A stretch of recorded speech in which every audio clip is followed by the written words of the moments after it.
तर हे व्ह्यूज यायला लागले का, ह्या व्ह्यूजसाठीच मी मोठं ब्लॉग करायला लागलो येतानी. अरे यार, एसटीने सगळ्यांना ब्लॉक करून टाकलेले. हो, hello everyone, welcome back to the another video. आणि आता मी आहे धारूरमध्ये. तर आपण व्हिडिओ बनायला आलो तर धारूर फोर्टचा. तर आता आपल्याला जायचं आहे म्हणजे बीडमध्ये. तर इथून आहे बीड कंप्लीट 70 किलोमीटर. तर आता मी मोठं व्लॉगिंग करणार आहे. आपलं सेटअप रेडीच आहे. तर आपलं सगळं हे सेटअप रेडीच आहे गाईज. फक्त आता हेल्मेट कॅमेरा माउंट करायचं आहे आणि निघायचं आहे. चला मग मी तुम्हाला सेटअपवरती भेटतो गाईज. तर आता गाडी चालू करू. आणि आता मी गाडी बदललेली. तर गाडी पूर्ण ते मंगेश विचित्र प्राणी त्यांनी पूर्ण परेशान करून टाकलं गाईज. तर गाईज आता आपण नॅशनल हायवे काहीतरी नाव आहे ह्याचं. मी मॅपवरती मग ऐकलं होतं काय 461 का काहीतरी. पावसाळीचा अंदाज दिसायला लागला काहीच. आणि आपल्याला जायचं आता इकडं. आता ह्या रस्त्यानेच आपण स्ट्रेट जाऊत आणि मग नंतर बघूच काय विषय होतोय.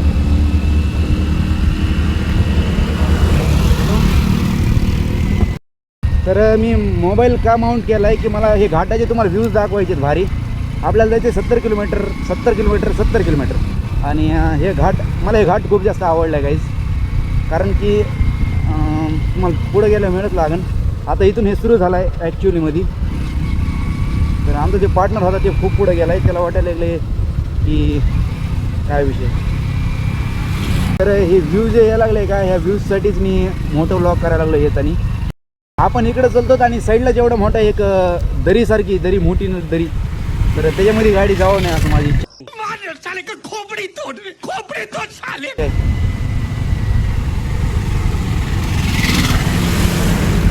गाड्या वरून खाली यायला स्ट्रगल करायला लागल्यात. स्ट्रगल ज्यांच्यामध्ये वजन त्या तर जास्तच करायला लागल्यात.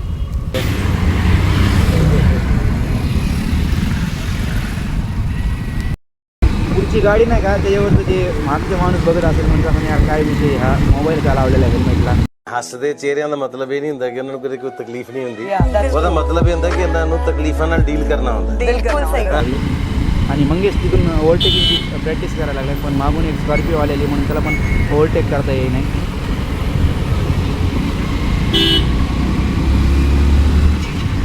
ते किती वेळ झालं माझ्याकडे बघायला लागलं यार, हे असं काऊन केले मी, काऊन केले. त्याच्या मनामध्ये आता त्यांनी पुढच्याला पण सांगितलं की मागं बघ कॅमेरा आहे.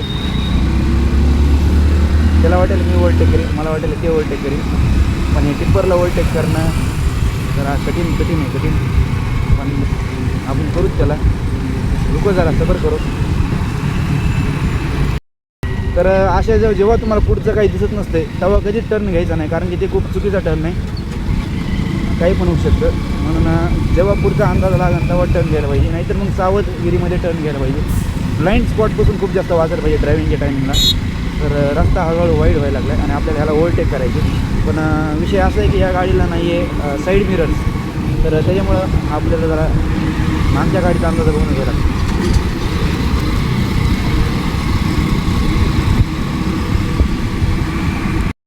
असं वाटायला लागले मी एखाद्या अभयारण्यामधून जातो आहे, म्हणजे एखाद्या जंगलमधून जातो आहे, जंगलमधून. कारण की तसंच व्ह्यू यायला लागले.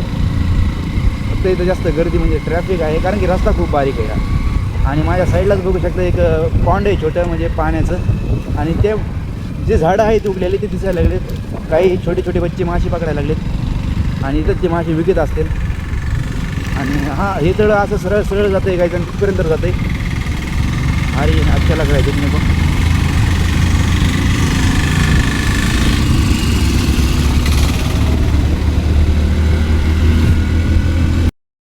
मी गाडी पळवली नाही जास्त, नाहीतर लय फास्ट जाऊ शकतो मी.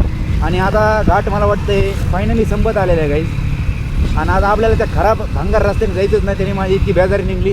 माझी डायरेक्ट इतकं दणकी की माझ्या डायरेक्ट पोटातच दुखायला लागलं त्यांनी. क्या जोक मारा भाई. पण एक खराब पाहिजे लागले रस्त्याला, तरी इतकं नाही. मजा आ गया भाई, मजा आ गया. आता आम्ही थोडं थांबलेलो आणि कुछ खा लिया जाए क्योंकि चल के थक चुके हैं अपन. तो यहाँ पे गाड़ी लगाएंगे पहले. मंगेश द ब्लॉगर नाश्ता करताना आणि सागर पण आणि मी पण तिघं पण आता नाश्ता करायला. आणि नाश्ता झाल्यानंतर जायचं आहे 50 किलोमीटर राहिले. आता फक्त 50 किलोमीटर कवर करायचे गाईज. तर आपण एक काम करू दे. हां, मधून काहीच आता आम्ही रूट थोडा चेंज केलेला आहे, म्हणजे मधला रस्ता खूप खराब होता. मी एक क्लिप काढली होती बघा, त्यामध्ये इतके दणके खतरनाक, माझं त्या दणक्याने डोकं दुखायला लागले वाटतं. म्हणून आता आपण एक स्मूथ रस्ता यूज करायचा विचार केलेला आहे. आणि आपला मंगेश किधर आहे, मंगेश बहुत आगे चल चुका आहे guys. Time to conquer another patch, राहिलेला पॅच कॉन्कर करूत.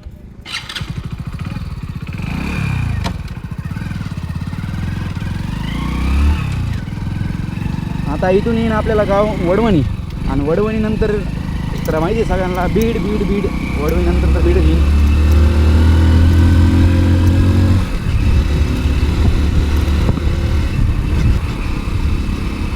पण गाईज मला ह्या रस्त्याने यायचं एकच कारण होतं, ना येण्याचं कारण म्हणजे हे भांगार रस्ता, दणके किती दणके जास्त, मला मजा आहे नाही गाडी चालवायला. कारण की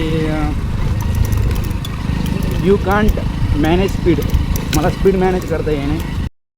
मेरे ही इशारे पे चले वक्त भी, खिलाड़ी ने सबको मात दी, यहाँ से रस्ता खराब हो चुका है गाइज. आणि मग रस्त्यानंतर और एक हे रिनोव्हेशन कोण करीत नाहीत काय माहीत, आणि केलं तरी असं करतात ज्याने जास्त रस्ता खराब होईल. पॅच भरून काढलेला पण किती खराब आहे गाइज, बघू शकता तुम्ही.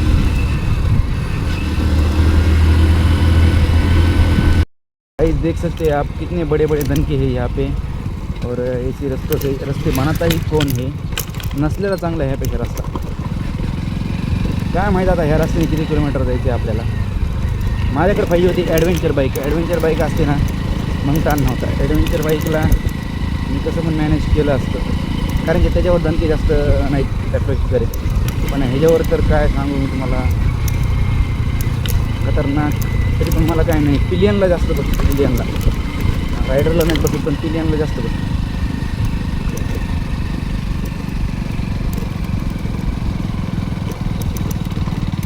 कोणचं तरी गाव पार केलं आम्ही आत्ता, कोणचं गाव होतं काय माहिती.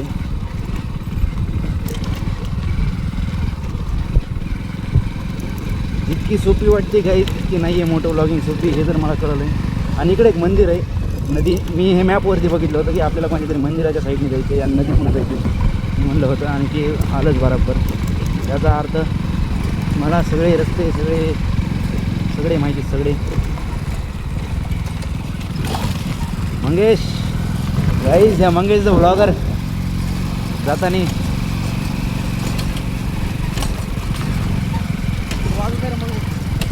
वडवणी गाईज 12 किलोमीटर वडवणी आहे फक्त इथून. म्हणजे आता 12 किलोमीटर झाल्यानंतर आपल्याला चांगला प्रॉपर रस्ता लागणार आहे, जो परळी रोड म्हणतात त्याला, तो रस्ता. ह्या रस्त्याने तर माझा जीव घेतला आहे, काय सांगा तुम्हाला, परेशान केले, परेशान एकदम. मला फास्टमध्ये गाडी पण चलती आहे नाही इतके जण त्याला. ये रास्ता मुझे हमेशा याद रहेगा. ते नारळाचे झाडं ते भारीच वाटायला लागले, कोणाला तरी बागा असेल तो. त्यामध्ये आंब्याची झाडं पण लावलेले आहेत आणि सोलार पण करून ठेवलेले आहे. आणि एक गाडीवरती 4 बंदे चालले आहेत, म्हणजे एक नाही, दोन नाही, तीन नाही 4 झाले आहेत. आणि ती पण असल्या रस्त्याहून. सल्यूट आहे, दिलसे सल्यूट आहे त्यांना. गाईज आम्ही जाताना त्या रस्त्याने आलतो, तिकडून गेलतो, आणि आता इकडून चाललो. आणि सरळ मंगेशचं ब्लॉगर थांबले होते आपल्यासाठी. हां, मंगेशचं ब्लॉगर म्हणत होते की आपण जाता वेळेस तिकडून गेलो, जाताना तिकडून गेलो. ते तर आम्हाला माहिती, म्हणावं दुसरं काय सांग नवीन तरी. जो हमें पता नाही वो सांग, जो हमें पता आहे वो मत सांग. आता इथून पुढे जायचं तुम्हाला सांगतो म्हणजे रस्ता चांगला आहे जरा, जितकं मला माहिती तितकं. कारण की आता अनुभवी रस्ता आहे. मग आम्ही ह्या रस्त्याने गेलो ना सकाळी. क्रेटा रुका क्रेटा मुझे आगे जाने दे. और अभी अच्छा रास्ता लग चुका है. हाँ तेच ना यार, खड्डे खतरनाक होते हैं. ये ट्रैक्टर आ चुका है आगे से, ये ट्रैक्टर के पीछे से नहीं है, इधर से निकलो. और अभी हमें अच्छा रास्ता मिलने वाला है गाइस, और कोई अड़चन नहीं है, अड़चन. नाउ वी हैव गुड रास्ता, गुड वे, गुड क्या बोलते उसको, वे रास्ता, गुड रोड है हमारे पास. अच्छा गाईज किती किलोमीटर झाले, 70 किलोमीटर नॉन स्टॉप चालल्यानंतर आता आमचा व्लॉग इथं संपत आहे ताटून गेले. आणि कंबर ताटून गेलेली खतरनाकवाली तगडीवाली कंबर ताटलेली. आणि आता मी चाललोय घरी. जाऊ का?